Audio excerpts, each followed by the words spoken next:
नुकताच राष्ट्रवादी काँग्रेसमधून शिवसेनेमध्ये पक्षप्रवेश केलेल्या आनंद परांजपे यांनी शरद पवारांची भेट घेतली आहे।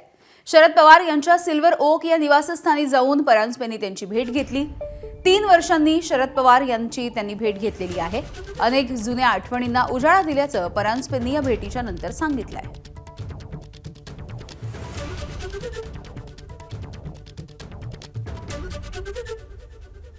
आदरणीय शरद पवार साहेब हे कायमच माझ्या श्रद्धास्थानी राहिलेले आहेत। कालही होते, आजही आहेत आणि उद्याही असतील।